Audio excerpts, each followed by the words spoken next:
Howdy doodly, frienderinos. It's Sunday, which means it's time for your breakfast edition of Comment Response, where I go through the comments that came up during this past week's hot news and address you directly, especially if there were any errors that happened this week. I correct them here, and we just have a nice little conversation, a delayed conversation, because I'm responding to things you said on Monday, but here we are. Let's get into it.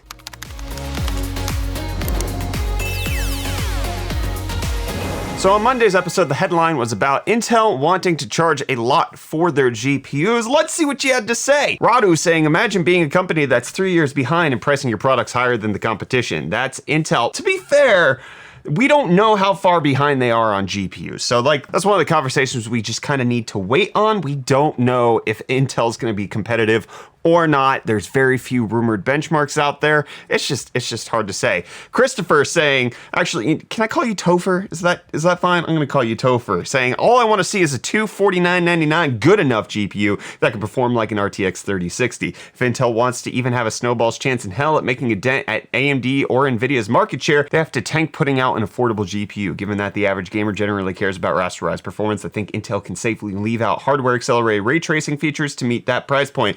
And it probably won't happen, but I'm a freaking dreamer, man. But I'm not the only one. I think that's true. A lot of people are clamoring for the more mid-tier ones. However, the issue with that just comes down to profit margins. They're not making enough money on those lower-end cards to make it make sense. And as long as people continue to sell out of even the highest-end cards that cost $1,500, like the RTX 3090, then it's against the conversation that's practically happening with people's wallets. This might be a certain subsect of people want this thing, but the reason the companies aren't making it is because the money's not actually there, which sucks. Maps of Being saying, it's impossible to test all hardware configurations. You mean the 3 car models you're actually responsible for selling? This is in response to Tesla having to pull some of their full self-driving software. Number one, he wasn't talking about just the fact that it was a hardware configuration issue. He was talking about hardware configuration in all scenarios. And especially when you're getting towards real world, actual autonomous driving, no matter how many cars you have or how simplified your product stack is, even if they only had one car that was out there, they still wouldn't be able to account for all scenarios and how the hardware would respond to it. I get he didn't quite word it correctly, but it's not as simple as him saying, oh, we don't know how to use our Model Y on the streets. It wasn't quite that extreme. I'm saying because of the software I use, I rely on CUDA. It's hard for me to even look at AMD with their VRAM advantage. Now we're talking about Intel has just gotten into the market with God knows if it's going to perform well with its drivers. It's a bit disappointing to see the price tag for me. I agree with that. I think hopefully the contest which revealed the MSRP is wrong and it's way under the pricing that we're seeing. So the general response that you guys had to this was that's way too much money. With Tadolab saying, so mid-range is $650 now. Kinda, unfortunate. Yeah, a little bit. The 70 series GPU is kind of where I put mid-range cards, and yeah, it's not cheap. Camp says he heard a rumor that McDonald's was selling the Big Macs. The Big Macs Max? I agree. On Tuesday, we talked about how Intel's upcoming CPUs might have cooler mounting problems, so let's go ahead and see what you said in response on that day. Luke is saying, not only is he a great Brett host, he's also a great Brett dad. There were multiple comments on Tuesday's episode about me, my kid. What did I say that tied anything to it? Let me check the articles. I don't remember. YouTube demonetizing kids content? Is that it? This is because I hate it on Blippi? Jason saying, I've been thinking about your kid lately. Give us an update a little more often. I'll be praying for y'all. Good show, bud. Number one, I give updates on him plenty. Number two, every time I do that over on UFD Tech, we lose subscribers by the dozen. So I try not to make a habit out of it. And number three, he has a lifelong disease with intractable epilepsy. The updates are all the same. He has good days and he has some really, really crappy days where he has hundreds of seizures. And there's just a lot of days of my life are hard. And it's kind of once you get into it, everything just looks the same. And my update is that we had to change his meds. We had to change his meds. We had to change his meds. We had to change his meds. There you go. There's your update for the next year and a half of how my son is. And I appreciate everybody being invested, but also the truth is while it's difficult, there's not much going on behind the scenes. We're just living life with a child who has a disability, and it's just it's our normal now. Steven said the collateral upgrade cost for Alder Lake, how hot the chip gets, and the power consumption that affects the cost of energy to run the system may mean those who invested in Ryzen 9 5950X, 5900X may have gotten a decent deal. Yeah, of course they were a decent deal. Obviously, they were a price raise over AMD's previous generation, but they're still kind of better than what you could get from Intel comparatively, and even Alder Lake with all of the cost of upgrades. Yeah, it just makes sense. I don't see people who have a 5950X needing to upgrade once Alder Lake drops, and probably not when Zen 4 drops unless it's like insanely better than we've seen before. On Wednesday, we talked about how AMD's 3D V-Cache was coming soon, and I also mentioned at one point, because of Asus's PCI Express Q slot release, that my hands are massive, and Catlin didn't put in the clip of Zach losing the hand measuring contest to me, so it's time for me to show you guys that. This is the perfect venue for that to happen. Watch Zach cower when he sees my massive hands. How big my hand is? Dude, look at... It's actually not that big. Yeah. Excuse you. Yeah, it's so small. Yes, bro. Oh my god! Yeah, that's what I thought!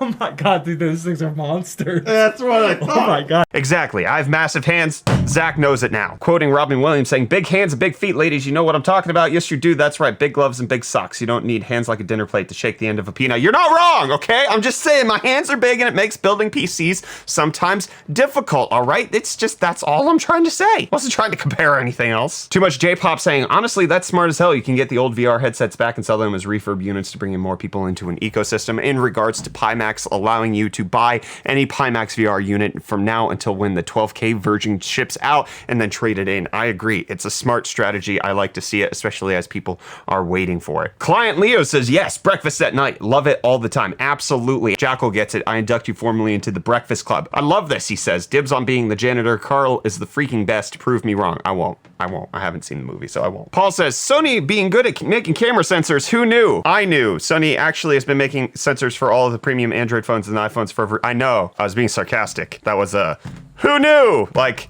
it was common knowledge that everybody knows that Sony's good at this, so them putting it in their phone is just like, obviously they can do, yes. John Doe, in regards to GM putting Ultium chargers, which is our level 2 chargers, out everywhere, saying, I'm not sure how that level 2 charging is going to solve the problem. Maybe in a gated community with condos or apartments where the apartments are very expensive. There are people who actually provide security at nighttime, but if you start a long charge cycle for a vehicle that's not attended, who's to say someone else comes along and interferes with it? No thanks. What?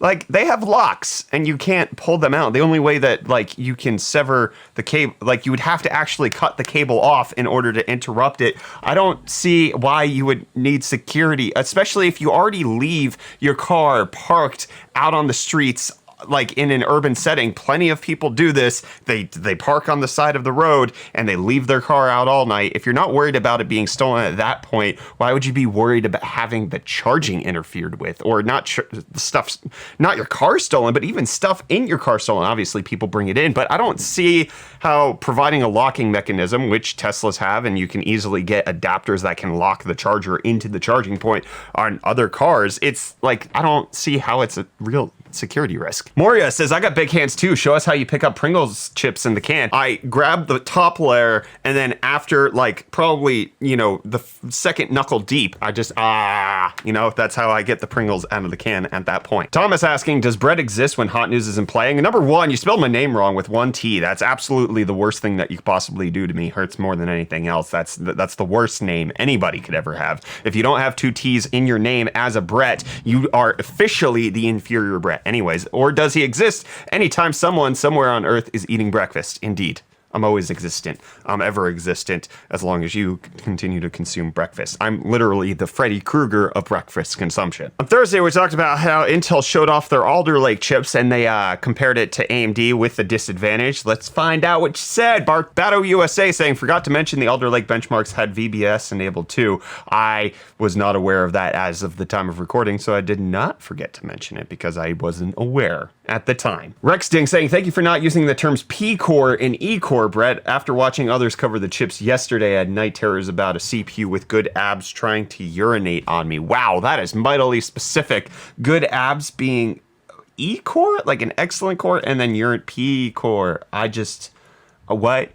That's You're imaginative, my friends. W saying, I hate when pigeons crap on my birds. Another great hot news as always. I messed up, okay? Brett, sometimes no word good, okay? Chris saying, I'm your Brett host, here to serve you breakfast in my Brett house. No, this is not my Brett house. I am Brett host, and this is breakfast, but this is not Brett house. Me and my wife house together. So Brett Sydney house, not Brett house, okay? Saban said that hoodie looks good. What hoodie was I wearing? Oh, that's the like MKBHD $20 hoodie off of Amazon that I bought like 4 years ago. It's the best 20 bucks I ever spent on clothing in my life. Pure Mind Game saying Google should just let Stadia die with dignity already. I don't know if I agree. I don't know. I kind of like watching them drag it out, and the like insufferable nature of everything that's happening is just kind of cathartic to see them continue to try and kickstart this game system into something that's just never gonna ever work.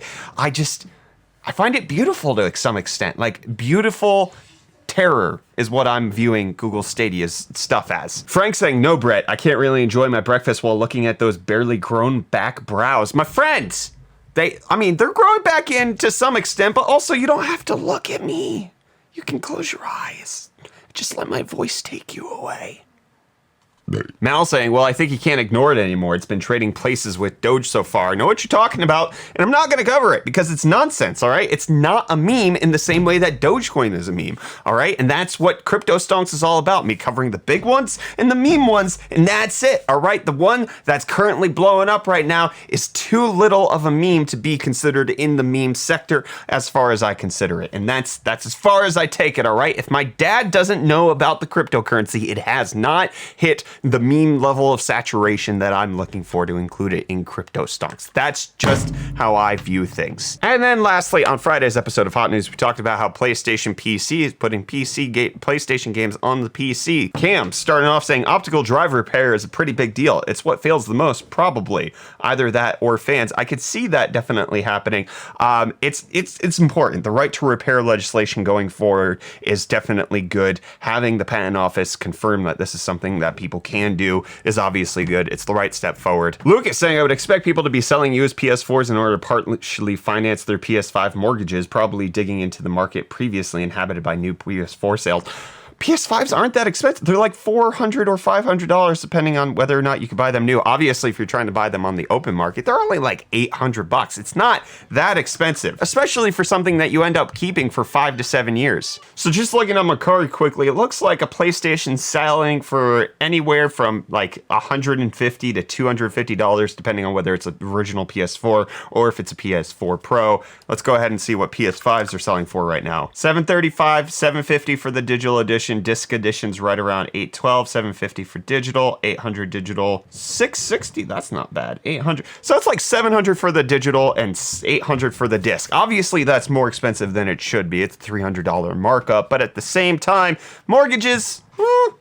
You can get them if you try hard enough. Sean saying, absolutely, Facebook is the wrong company to lead this. I actually couldn't stop myself laughing when Zuck mentioned privacy and security. Yeah, that's it just talking about the whole meta rebranding and them trying to bring a VR Second Life into reality. It does seem like Facebook is the wrong company to do it. KV Moss saying, I want Uncharted and Ratchet and Clank on PC so badly. Uncharted is coming to PC. They've already announced that one. Ratchet and Clank would be pretty good. Jackal says, I feel like Mark Zuckerberg saw the movie Ready Player One and said, hey, that looks cool, we should do that, but also doesn't realize that they're the villain company in the movie, or that he read the book. Obviously, like, either scenario is potentially possible, and he realizes that they're the villain, but he thinks, no, we can do it right. We can make this happen properly. I trust myself to do it when anybody else would fail at it. That's what the conversation I could see him having with himself over this. Snafu saying, if I could play PlayStation games on PC, I'll be happy. Where's my Final Fantasy VII Remake on PC already? I want to know where to, because it was freaking, I thought it was only going to be a year exclusive. I thought we were going to get it on every other console. I thought we were even going to get it on Xbox.